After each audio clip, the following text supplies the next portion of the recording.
위르겐 클린스만이 이끄는 대표팀이 8일 영국 웨일스와 친선 경기를 치렀습니다. 손흥민, 김민재, 황희찬 등 소속팀에서 좋은 활약을 이어가고 있는 해외파 선수들이 대거 합류하였는데요. 클린스만 감독은 지난 3월 부임 후 2무 2패를 기록하며 현재까지 승리가 없는 상황이었습니다. 한국에 부임했던 역대 감독들은 5경기 이내에 1승을 못한 적이 없었고 홍명보 감독과 신태용 감독이 5번째 경기 만에 승리를 가져오면서 한국 축구 역사에 오전 무승은 없었는데요. 하지만 이날 웨일스와의 경기에서 무승부로 비기게 되며 질타를 피할 수 없었습니다. 클린스만 감독은 경기 후 인터뷰에서 부상으로 빠진 이강인은 상당히 재능있고 창의적인 선수다. 오늘처럼 상대가 파이브백으로 나와서 무너뜨리기 어려운 경기를 할 땐 창의적인 선수가 필요하다면서 그의 부재가 뼈아팠다고 해명했습니다. 한편 경기 종료 후 주장 손흥민 선수는 인터뷰에서 위르겐 클린스만 대표팀 감독을 둘러싼 재택근무 논란에 대해 질문받았고 손흥민 선수는 선수 입장에서는 그런 것들보다는 어떻게 하면 팀을 더 단단하게 뭉치게 할 수 있는지 등을 생각해야 하는 것 같다. 대표팀에 오래 몸담은 사람으로서 팬들 입장도 이해가 된다며 팔이 안으로 굽는 것처럼 대한민국을 더 많이 생각할 수밖에 없다.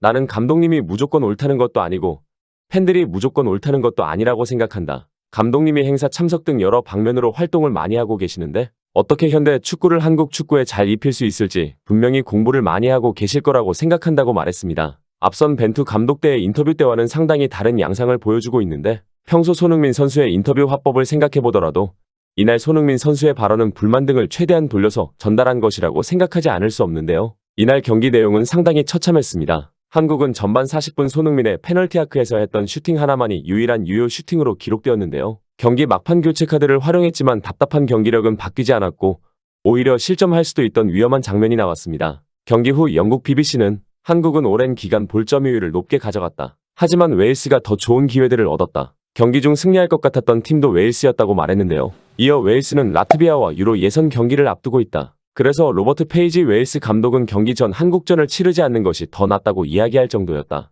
하지만 경기는 웨일스가 주도했다고 평했습니다. BBC는 한국이 기회를 얻는 방법은 손흥민과 황인범의 중거리 슛에 국한됐다며 클린스만 감독은 부임 후 5경기 무승 기록을 이어가게 됐다고 전했는데요. 앞서 BBC는 클린스만 감독의 재택근무 논란을 전하며 그의 위기설을 조심스레 제기한 바 있는데 재임 6개월 동안 한국에서 머문 시간이 고작 67일에 불과하고 9월 A매치 선수 명단 발표도 기자회견 없이 원격으로 발표한 사례들을 지적했습니다. 그러면서 만약 클린스만 감독이 웨일스와 사우디아라비아전에서 좋은 결과를 내지 못할 경우 클린스만 감독은 미국 캘리포니아에서 원하는 만큼 시간을 보내게 될 것이라며 경질성을 제기하기도 했습니다. 클린스만 감독이 비난과 비판을 받고 있는 결정적인 이유는 최근 벌어졌는데요. 지난 1일 프랑스 모나코 그리말디 포럼에서 열린 2023-2024 시즌 챔피언스리그 조 추첨식 자리에 클린스만 감독도 참석한 것입니다. 클린스만 감독은 경기위원장인 즈보니미르 보반 등 주요 관계자들을 만나 기념 촬영을 하고 인터뷰를 가지며 한국 국가대표팀과 전혀 관련 없는 행사에 참여했기 때문입니다.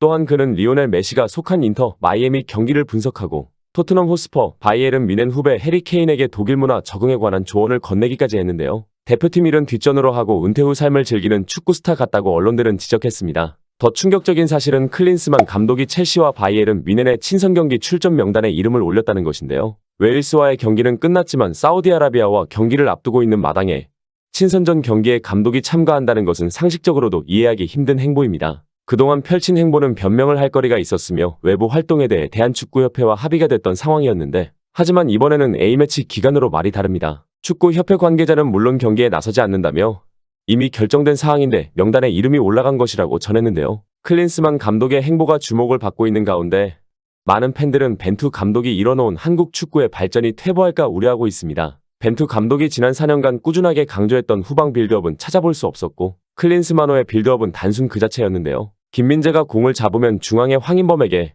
황인범은 좌우 측면으로 전개하는 것이 전부였습니다. 벤투 축구에서 볼 수 있었던 지향점을 전혀 찾아볼 수 없었는데요. 클린스만 감독이 어떤 축구를 구사하고 싶은 것인지 어떤 방향성을 갖고 앞으로 나아갈 것인지 전혀 알 수 없었습니다. 영상 시청해주셔서 감사합니다. 좋아요와 구독은 큰 힘이 됩니다.